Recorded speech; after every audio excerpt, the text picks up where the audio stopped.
جون کی ایک بے حد گرم دوپہر تھی۔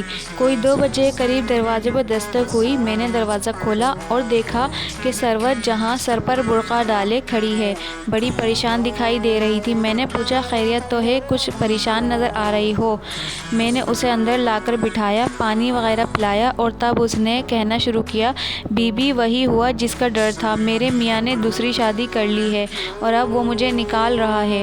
سروت جہاں اس طبقے کی عورت تھی جسے نچلا طبقہ کہا جاتا ہے، غریب عورت تھی۔ شوہر سبزیوں کا کاروبار کرتا تھا اور بازار میں دکان لگاتا تھا۔ 6 بچوں کی ماں تھی جس میں 4 لڑکیاں اور 2 لڑکے۔ سب سے چھوٹا بچہ ابھی 1.5 سال کا تھا۔ میرے مکان سے کوئی فرلانگ بھر کے فاصلے پر رہتی تھی، کبھی کبھی آ جایا کرتی تھی۔ پچھلے 2 سال سے وہ سخت پریشان تھی کیونکہ اس کے شوہر کے سر پر دوسری شادی کا بھوت سوار تھا۔ شوہر کی عمر 40 سال سے زیادہ تھی، بڑا وہ اس کے ساتھ 10-11 سال سے رہ رہی تھی۔ اچھی اور صابر عورت تھی۔ بیچاری کے ساتھ مشکل یہ تھی کہ اس کا میکا خاصا غریب تھا۔ ماں باپ دونوں مر چکے تھے، کوئی بھی بھائی نہ تھا۔ کچھ دور کے عزیز رشتہ دار تھے، لیکن اس مہنگائی کے زمانے میں کون ہوتا ہے کسی کا۔ اس کا شوہر مار پیٹ کرنے کا عادی تھا، چھوٹی چھوٹی باتوں پر بڑا فروختہ ہو کر اس کی دھنکائی کر دیتا تھا۔ لیکن جیسا کہ میں نے کہا، سروت جہاں صابر عورت تھی اور اپنے خیالات کے پیش نظر سوجھ بوجھ سے کام لیتے ہوئے زندگی کے دن پورے کر رہی تھی۔ پھر ایک روز وہ میرے پاس آئی، کہنے لگی، میرا شوہر کہتا ہے میں اسے دوسری شادی کی اجازت دے دوں، میری سمجھ میں نہیں آتا کیا کروں۔ میں خاصی حیران ہوئی، لیکن میں نے دل میں سوچا کہ بھلا اس زمانے میں ایسی کون سی عورت ہے جو 6 بچوں کے باپ سے، جس کی ماہانہ آمدنی بھی واجبی سی ہے اور عمر کے 40 سال طے کر چکا ہے، شادی کرنا پسند کرے گی۔ اسی خیال کے پیش نظر میں نے اسے سمجھایا کہ بہتر ہو کہ تم اس کے ساتھ ضد کر کے مار نہ کھاؤ، بلکہ اجازت دے دو اور تماشا دیکھو۔ میرا تو خیال ہے کہ اسے سرے سے کوئی عورت ملے گی ہی نہیں، پھر وہ شادی کیا خاک کرے گا، سانپ بھی مر جائے گا اور لاٹھی بھی نہیں ٹوٹے گی۔ میرا مشورہ شاید اس کے دل کو بھا گیا تھا، لہٰذا اس غریب نے اسے اجازت نامہ دے دیا تھا۔ یہ کوئی 2 سال پہلے کی بات تھی۔ اس درمیان وہ بیچاری اکثر اس کی مار پیٹ کا شکار ہوتی رہی، لیکن آج وہ واقعی بے حد پریشان تھی۔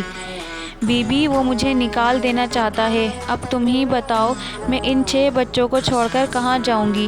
نہ ماں ہے نہ باپ، نہ سر چھپانے کی جگہ ہے۔ میرے تو بچے مر جائیں گے، اگر میں ان کو ساتھ بھی لے لوں گی تو بھی ان کا پیٹ کہاں سے پالوں گی؟ میری تو مصیبت ہی مصیبت ہے۔ میں اس کی باتیں سنتی رہی اور سوچتی رہی کہ اس کی مشکل کا کیا حل بتاؤں۔ مجھے تو اس پر وحشت ہو رہی تھی کہ غریب نے میرے کہنے پر اجازت دے دی۔ آخر کار میں نے اس سے دریافت کیا، لیکن وہ عورت ہے کون جس سے اس نے شادی کی ہے؟ کہنے لگی ہے، یہ عورت زیادہ عمر کی بھی نہیں ہے اور ناک نقشہ بھی ٹھیک ہے، 2 بھائیوں کی بہن ہے، بس پتہ نہیں کیا چکر چلا کر شادی رچا لی۔ پھر اب کیا معاملہ ہے؟ میں نے دریافت کیا۔ اب وہ مجھے گھر سے نکال دینا چاہتا ہے، پچھلے کئی دنوں سے بات بات پر مار پیٹ کر رہا ہے۔ میں تو زندگی سے عاجز ہوں، سوچتی ہوں کہیں کنویں میں چھلانگ لگا دوں، زہر کھا لوں۔ پھر چھوٹے چھوٹے بچوں کا خیال آ جاتا ہے اور میرے پیروں میں زنجیر پڑ جاتی ہے۔ میں خاموشی سے اس کی گفتگو سنتی رہی۔ آخر میں نے کہا، دیکھو سروت، تمہارے حالات کے پیش نظر میرا مشورہ یہی ہے کہ جس طرح ہو وہیں رکی رہو۔ بولی، بی بی آپ درست کہتی ہیں، اور میں کر بھی کیا سکتی ہوں؟ خود میں نے بھی یہی سوچا ہے، اور کیا کر سکتی ہوں؟ بس اس کے پیر پکڑ لوں گی، بچوں کا واسطہ دے کر کہوں گی کہ کونے میں پڑا رہنے دو، کچھ نہیں مانگوں گی، جو ملے گا کھا لوں گی، نہیں ملے گا تو مانگوں گی بھی نہیں، بس گھر سے نہ نکالو۔ بڑی تکلیف دہ بات تھی، لیکن اب اس کے علاوہ کوئی حل بھی نہیں تھا۔ میں چپ چاپ بیٹھی اسے تکتی رہی۔ کچھ دیر بعد وہ چلی گئی۔ میں بہت دیر تک زندگی کے کربناک پہلوؤں پر سوچتی رہی اور میرا دماغ چٹکتا رہا۔ اس واقعے کے کوئی 6 ماہ بعد ایک روز سروت آئی۔ میں نے اس سے خیر و عافیت دریافت کی تو اس نے بتایا، حالات کیا ہیں بی بی؟ بس گاڑی چل رہی ہے۔ یہاں سے جانے کے بعد میں نے اسے رو دھو کر اسے راضی کر ہی لیا تھا، اس نے مجھے نکالا نہیں۔ ہاں، میرا وجود اور عدم وجود برابر ہے۔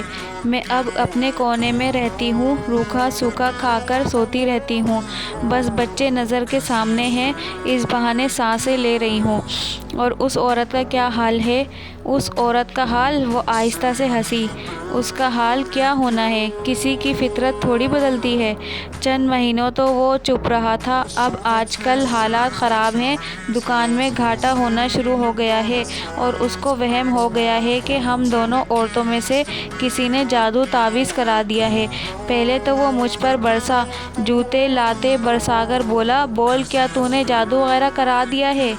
میں نے اسے اللہ رسول کی قسمیں کھا کر یقین دلانا چاہا مگر وہ نہ مانا، تو میں نے اس سے کہا، میں کیوں کرانے لگی؟ کیا میں چاہوں گی میرے بچے بھوکے مریں؟ کوئی اس شاخ کو کاٹتا ہے جس پر بیٹھا ہو۔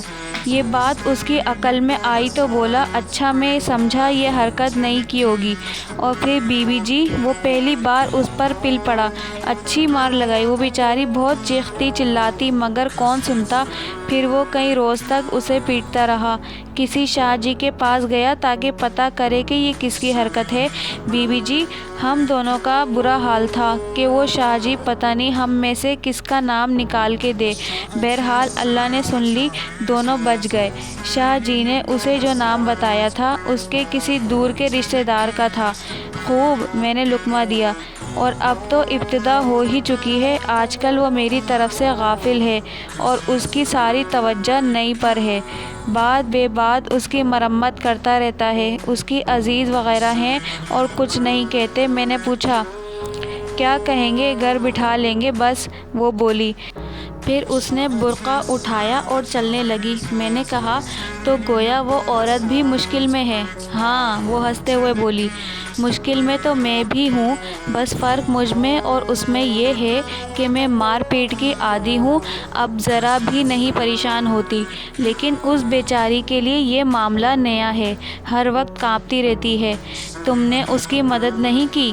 میں نے مسکرا کر کہا، کرتی ہوں۔ وہ کھلکھلا کر ہنسی۔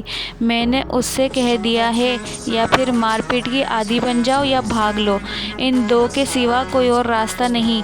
وہ کیا کہتی ہے؟ وہ اسی ادھیڑ بن میں ہے، اس نے جواب دیا۔ میں بھی اس دوراہے سے کبھی گزری تھی اور اب وہ وہیں کھڑی ہے۔ فیصلہ میں نے بھی کیا تھا، فیصلہ اسے بھی کرنا ہے۔ کیوں بی بی جی، میں ٹھیک کہہ رہی ہوں نا؟